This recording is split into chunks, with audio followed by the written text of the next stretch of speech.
What's up, guys? Welcome to A Reseller's Life. My name is Chris. I go by Data Refinement Online. In this episode, we're going to go over eBay's CEO, Devin Wenig, stepping down and what it ultimately means for us as sellers.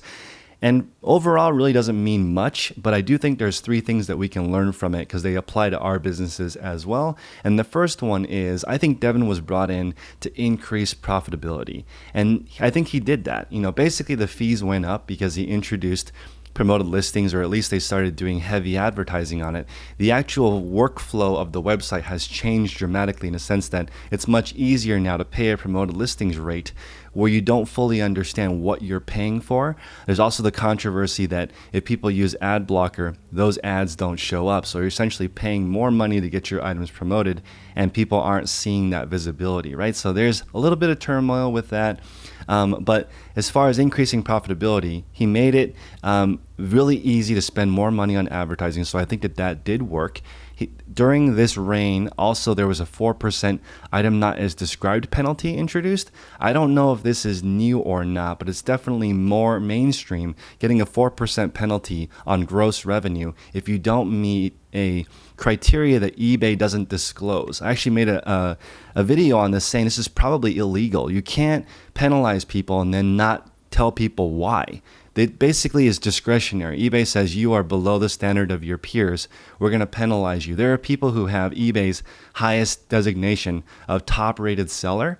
And because they have 4 defects out of 100, say 4 returns, eBay can say that's higher than your peers. So we're going to give you a 4% penalty, which for me was $5,000 over the course of 2 months.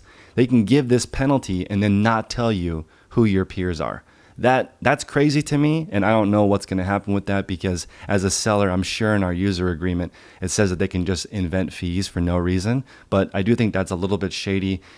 But that being said, I'm sure that added millions of dollars of revenue to eBay, straight profit, because they didn't deliver any value to the seller or buyer. They just penalized sellers that could potentially have top-rated seller, have a very high standard of doing great customer service, also paying both ways for returns.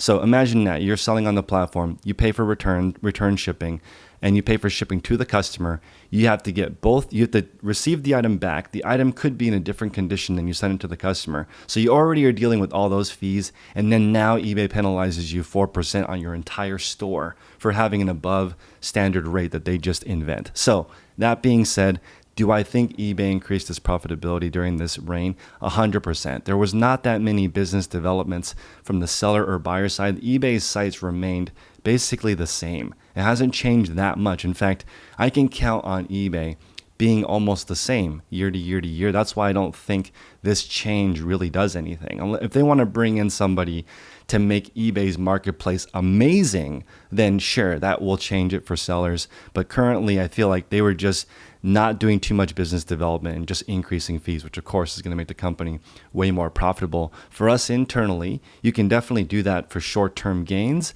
If all you do is increase your price, you might get a bigger profitability, but in the long run, I don't know if that's necessarily good. Number 2 is the spin-off. They're talking about there's some turmoil or something trying to fit. I don't even know if that's just clickbait or not, but with spinning off eBay's classifieds and eBay's StubHub division, I think that applies to us as well, because for us, there's so many different ways to make money, so many different categories. You just want to focus on what makes you the most money, and what makes eBay unique, in my opinion, is that you can sell any item in any condition. And they really haven't been pushing that. In fact, their marketing campaign is horrible. It says, "Have you checked eBay?" That's like a really dumb marketing campaign because it's assuming that you're going to check other places first. And that's not a good way to approach it. Why not check eBay first and try to get the best? It's just the way that it was set up is very, very poor. As far as getting people to actually go to the website, they've done a really poor job. The only way that they got more users was just an increased marketing budget. I asked Devin in person at eBay Open last year, not this year, but the year before, how he was going to bring more users to the website. And he said marketing. And that's fine. That's actually what he executed. He did a lot more marketing. More users joined eBay. But I don't think the loyalty of eBay really has improved. In fact, companies like StockX have come in and just dominate and just taken market share straight from eBay by doing a better job selling goods. And so for me, I'm hoping in the future, whichever CEO comes in, they're going to focus on making eBay a better place to shop. I did not feel that as a seller or a buyer on the website. I'm an influencer. I love eBay, and yet I use Amazon affiliate links. I tell people if they want something quick and fast, shop on Amazon, even though I'm an eBay advocate for free. I'm not even getting paid. I just like eBay because you can sell items of any condition, but they never talk about that on their marketing. In fact, all of the marketing that you see for eBay is scammy or like mystery boxes or weird objects. Those rise to the top. eBay hasn't done a good job of talking about the really cool stuff that eBay sells, all these amazing charity auctions. I wish that stuff was at the top of the marketing campaigns so people could see you can sell literally anything in any condition on eBay. That's like so powerful. So I think it's important for us as sellers to focus on what we are good at, right? So whatever categories you are good at, let's focus on those. Don't try to do different things. eBay introduced structured data, trying to be a little bit more like Amazon, creating a catalog that's easier for us to use, meaning we can go to the store, type in the UPC of the item, and then list it. On Amazon, when you're listing an item, you can list it while you're waiting in line. You can find the item, the condition is already set, list it, and customers already know what they're expected to receive. On eBay, you don't fully understand what you're getting. They have the eBay guaranteed delivery button. That to me is a little bit confusing versus Prime's it'll arrive in about 2 days. Like, that's good enough. Having a guaranteed delivery and then forcing buyers to get used to clicking a button that has that and then trying to figure out what that means is difficult. People buy on eBay and they know it's another person maybe that they're buying from. So if there was some kind of guaranteed shipping handling time or something, I feel like that is good enough. There are sellers that would bend over backwards in order to make that work. I have talked endlessly on this channel about other websites making stuff that's proprietarily better on their website. eBay doesn't have that. I think this is true. Half of all eBay labels are printed via eBay, and the other half of labels are printed through third parties. That's crazy to me because eBay has the buying power with all these shipping companies to provide a competitive rate that's unique to eBay. That seems like a massive profit increase by just negotiating a deal directly with UPS or USPS or FedEx. But currently, eBay has no proprietary rate. That's crazy to me that they sell literally millions of items a day and they don't have a rate for their sellers that's better than somebody like myself who can just go to the post office and get commercial plus rate.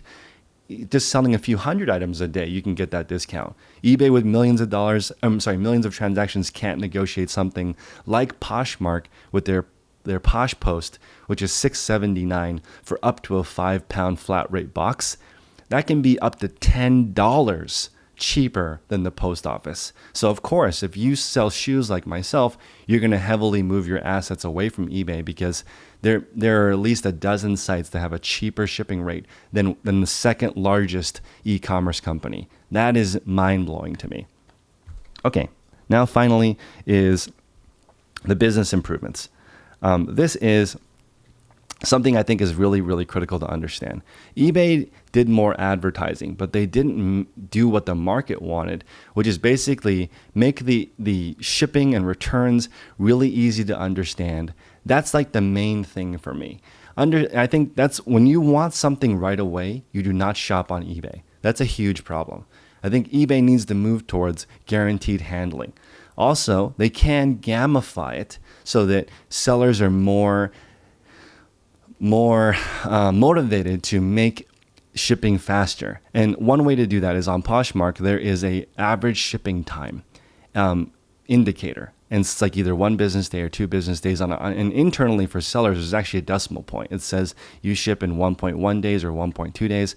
And I know sellers that go to the post office 3-4 times a day just to make sure that average shipping rate is below 1 day. So that way the buyers on the other end can see, wow, this buyer ships on average within the same business day. That's awesome. I want to buy from this person. They're doing something to stand out, to make themselves more unique. On eBay, you have the top rated seller badge, which is the highest rating that you have.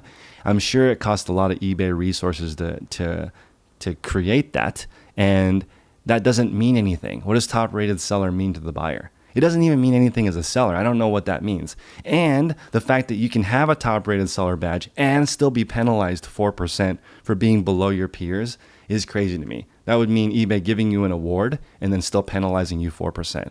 That is mind blowing. So the focus is, let's please make something the marketplace actually wants. Let's fix the eBay affiliate program so people actually use eBay to promote products, because right now it's sad that every single eBay influencer uses Amazon links. There has to be a way to make an influencer program that's important so you can have millions of advocates for you pushing your site and pushing the products.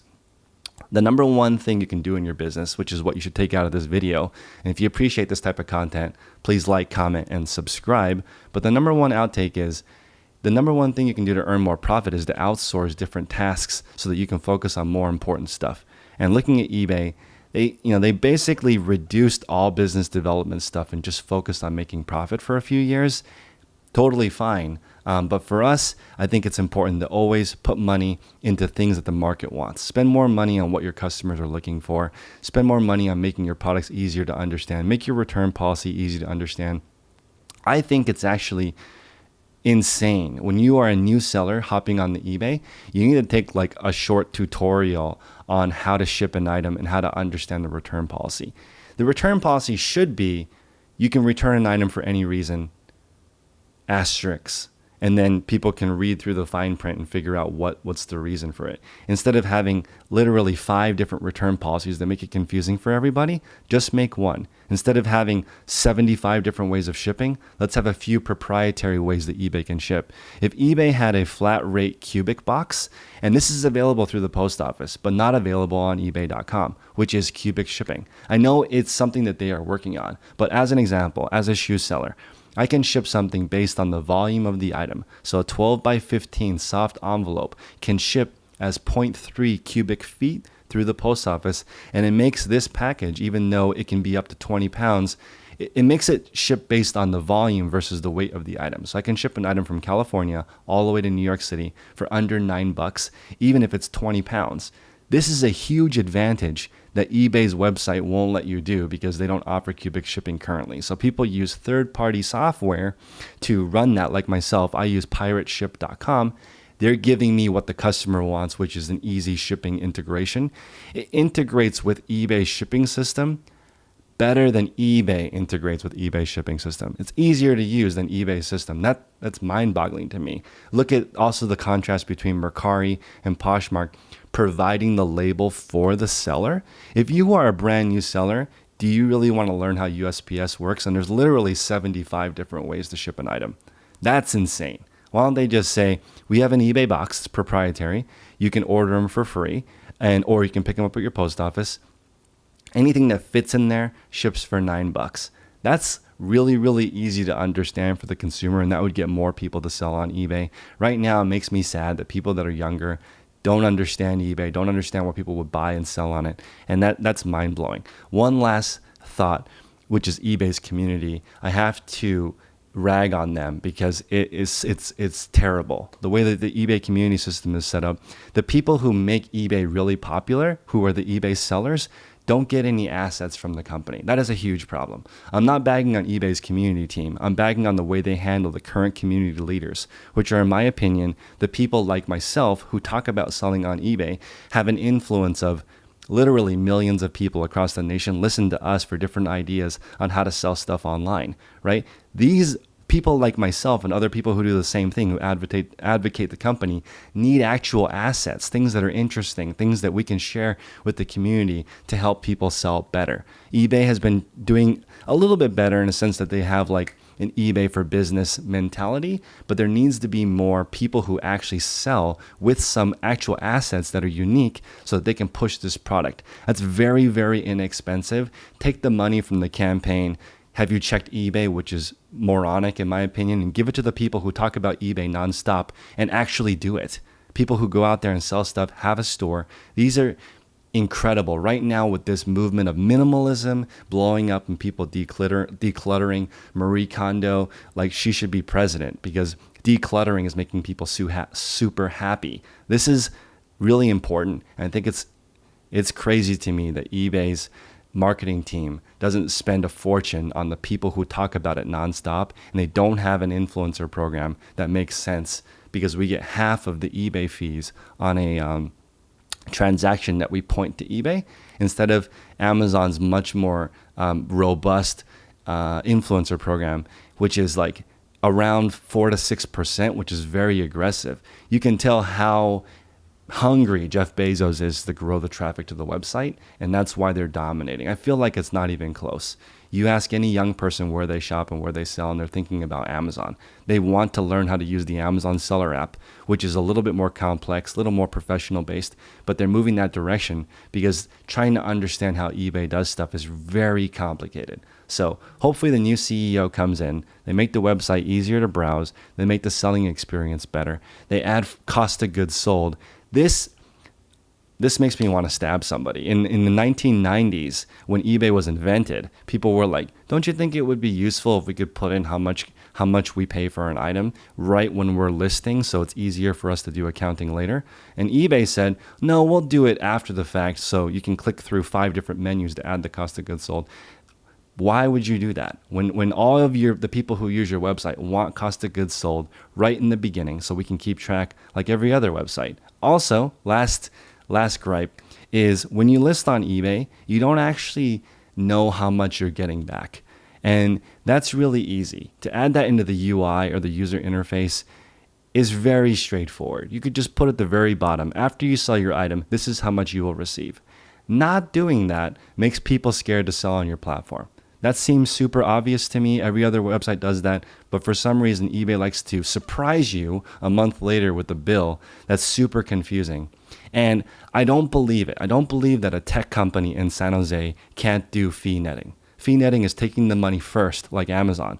They pay you after they've taken their fee, and it's easy to understand. They don't bill you after they give you all the money back and then you give some back. That's ridiculously inefficient, and I just don't believe it. I don't believe eBay can't make that a priority and immediately fix it and save literally, you could almost eliminate your billing department if you do that, right? And then that's literally the biggest gripe I have with the website, is the lack of fee netting and the fact that we have to go back after the fact, go on the PayPal, reconcile those fees, and then bring it back on the eBay.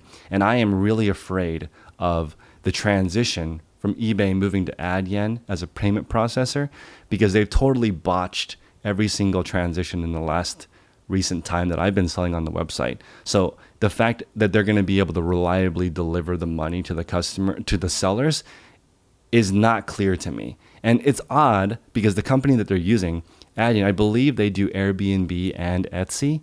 Airbnb and Etsy didn't have a party or tell people that they had a different payment processor. They just did it. Why is eBay even doing advertising that they're switching payment processors and moving away from PayPal? That has nothing to do with the people who sell on the site or the people who buy on the site. Why isn't there any news on why it's better to buy on eBay or better to sell on eBay? All of the news is internally. They threw a party for payment processing, and what it did was it confused hundreds of thousands of people who were like, do I have to switch to a new system? No, you have to do anything. It just is handled for you, and yet eBay released media on this, which is really confusing to all the people who actually use the website. So hopefully the new CEO that comes in is brought in for the purpose of improving eBay Marketplace. I really do believe Devin Wenig was brought in to make eBay more profitable, and he did that. If he didn't do that, why would he have been there for however many years he was at the website? I think he did a good job as far as increasing profitability, but I think that's kind of short-sighted because there's the ability to make eBay one of the better sites. It has one of the slowest growth rates of any e-commerce company, and that is mind-blowing. Right now, with so many goods still purchased in person, there's an opportunity to take eBay and make it explode like, what's the company that did that? There is a hedge fund or something that basically bought Star something. Somebody put that in the chat below. I'll link it in the description. There is a hedge fund that bought a certain percentage of eBay, and they sent this letter to the board saying, hey, if you guys make these changes, eBay will be way better. That's super obvious. As sellers and buyers, we know that if you made the marketplace better, it would do better. And they're actually the ones that recommended getting rid of StubHub and getting rid of eBay's classified division. And I don't know if that is even relevant, because those are separate divisions. And I don't think necessarily eBay was devoting a lot of attention over there. Maybe resources that they should have been putting directly into eBay Marketplace. But from my understanding, StubHub and eBay's classified division were profitable. So those divisions weren't losing money for eBay. So does it make sense to put all the emphasis on the marketplace? Maybe, but I'm sorry, it's Elliott Management is the name of the company. So I really, really like where this is going. Hopefully everyone is on board with me. Let me know in the comment section below what you think, and I'll see you guys next time. Take care.